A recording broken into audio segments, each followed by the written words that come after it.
to Live Your Style. I'm Sharrah, and we're in our new bedroom. Can you guys actually believe it?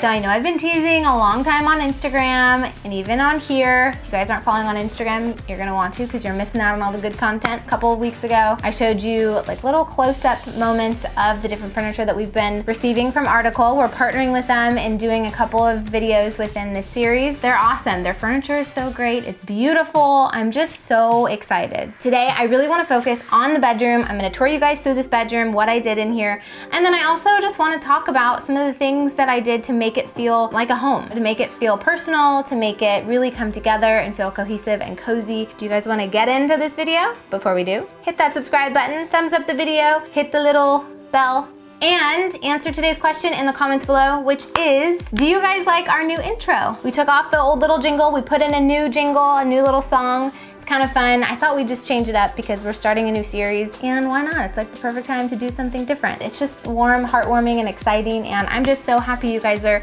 along this journey with us. Even though I never really get to see you in person, I know you're out there and I see your comments, and I just appreciate you guys so much. So, all that to say, let's just get started. I'm gonna take you through the bedroom and let's start learning some tips on decorating a bedroom and making it cozy.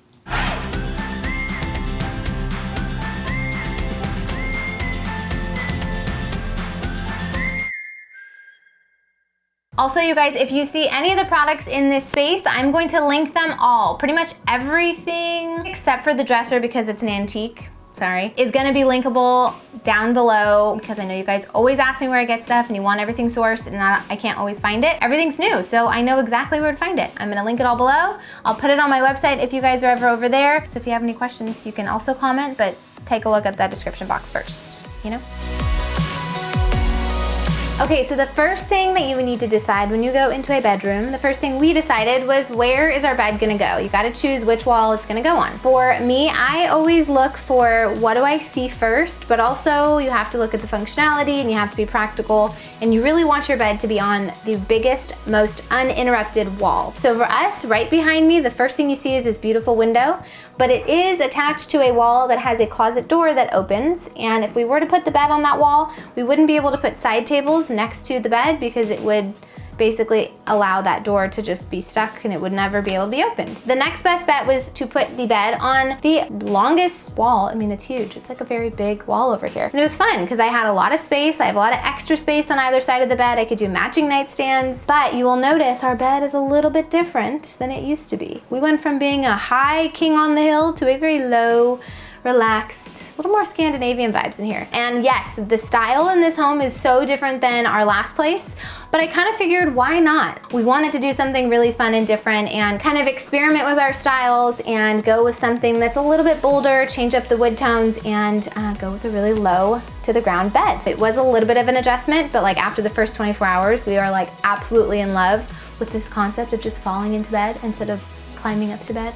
Our last bed was just, you know, really big. Remember, we had to get all that storage underneath the bed, so I needed the bed to be really high. It was great for the season because that apartment was really small, but now that I have like 17,000 closets in this house, I don't need the extra bed storage, so we decided to go low. The best part about this bed, we didn't have to put it together. The Article team came when they delivered it. They have an assembly team that builds all the furniture, and it's an awesome experience because they're so nice. They call you before they're gonna arrive. They unpack everything. It was totally seamless. But I can't say enough good things about their service. So if you guys do end up buying a piece on their website, it's definitely worth it to upgrade to get that service added. It's not like a huge upgrade. It's just like an added little bonus that you guys can select, and it's really great. Article made this move so easy, you guys. You guys can get free shipping on orders over $1,000 or a flat rate shipping fee of $49 for smaller orders.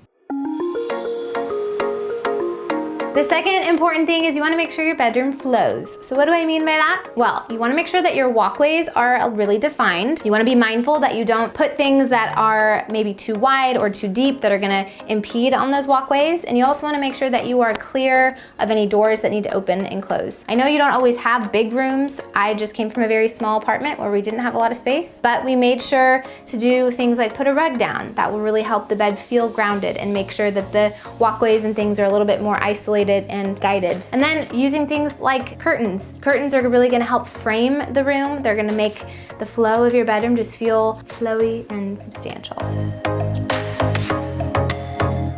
Number 3, include conversational seating.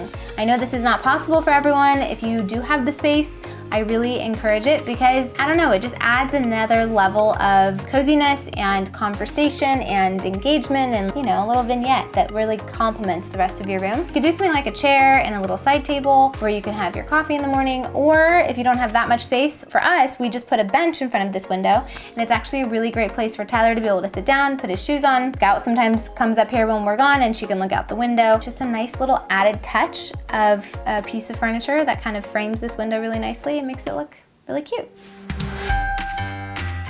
Number 4, you want to pick a calming color palette. So if you guys remember my last place, it was all primarily white and bright, and that is still pretty similar in this particular room. The only difference is instead of having all blue tones, which was kind of like our accent color, I really have gravitated more towards a Scout color palette. Scout, come here, come.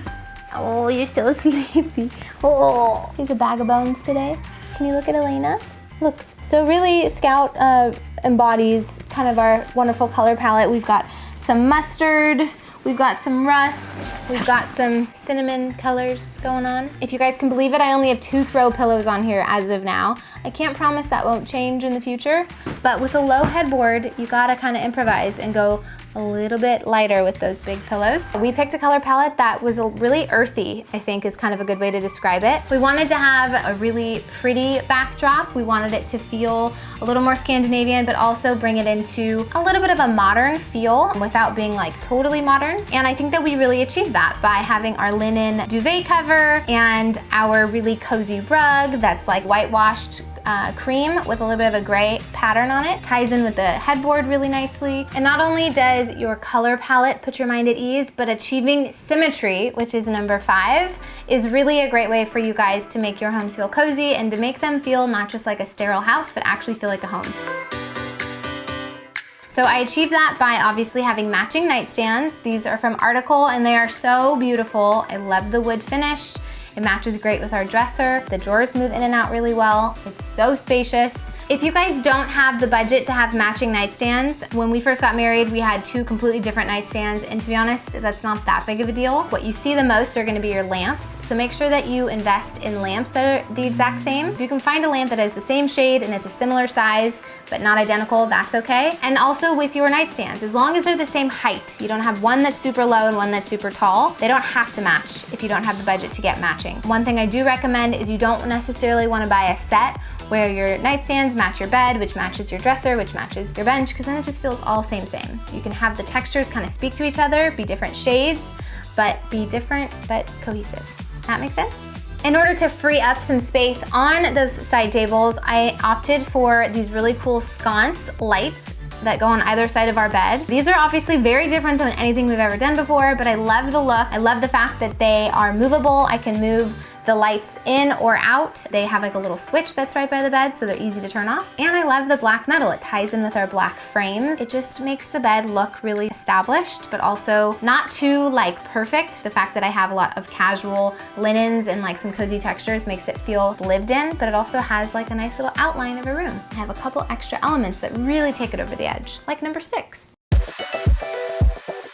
Number 6, you guys wanna hang artwork. So for us, hanging artwork meant having a large piece of art on one side of the room, which was above our bed. We really wanted that to be a focal point. We didn't want it to feel busy. A big horizontal piece of art was perfect. On the wall opposite, which is over here, we wanted to do something a little bit different. We found a couple art prints that we were obsessed with and we could not narrow it down. So we decided to go ahead and have a gallery wall because then you get to feature all of your favorites all on one wall. Now, if you guys wanna learn more about how to size and pick and select and do all the good stuff when it comes to selecting artwork for your home, make sure you watch last week's episode, episode 2 of House to Home. We did an awesome kind of layout of our process of how we select art, and hopefully it'll be really helpful for you guys. We didn't want every photo to look like it's from the same like scene. We wanted them all to be different, but have touches of the color palette we're going for. We wanted it to feel like it all went together, so we opted for getting the same frame. It's this really awesome black metal frame. All of these prints are from minted.com, and the frame and the matting. They just do a really great job at creating really beautiful art prints, and they make us look mature and like we have a very beautiful home. And art doesn't have to just be a photo print or like a painting.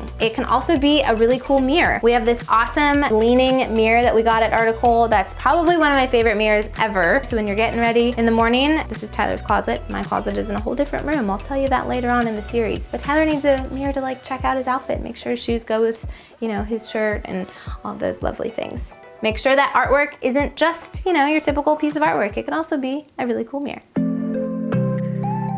The last and final tip that I have for you guys in what we did in our space to make this feel like such a cozy little oasis and getaway is making sure that all the textures that we used were really cozy and really reflected our personal style. Having things like our linen bedspread that we have that's white, easy to wash. I can throw it in the wash if Scout gets her little paw prints on it. It's just kind of a crushed casual linen. Also, these really cozy, soft little throw pillows I have. Like I said, I only have 2 as of right now, but that is probably gonna change. So stay tuned because I'm sure I'll be adding to my collection. And then also just our nice little cozy rug, you know me, and curtains. Just softens any space and just makes it feel like the ultimate cozy little getaway. And Scout, as you can probably hear, jumping up and down on the bed right now. She's another cozy texture that we added to the bedroom. Making sure you're using textures and fabrics and elements that just exude like a really cozy feeling. I keep saying the word cozy, I must like Scandinavian. Adding that to your bedroom, especially your bedroom, is really going to make it feel super lovely and cozy. Okay, that's all. Bye-bye. I'm losing it, okay. Thank you guys so much for watching. I'm so excited. I'm really happy that you guys got to see the bedroom finally. I feel like I've been keeping it under wraps and now I get to tell you all about it all the time. Also, you guys, don't forget, if you have any questions about any of the products that you've seen today or art prints or really any of the furniture, make sure you guys check the description box below because I will be throwing it down there for you guys to click. Special thank you to Article and to Minted for providing the beautiful art pieces and the wonderful furniture. Go over and follow on Instagram because we're doing a big giveaway every single month, so you don't want to miss out on that. All right, I'm gonna go. See you later. Bye.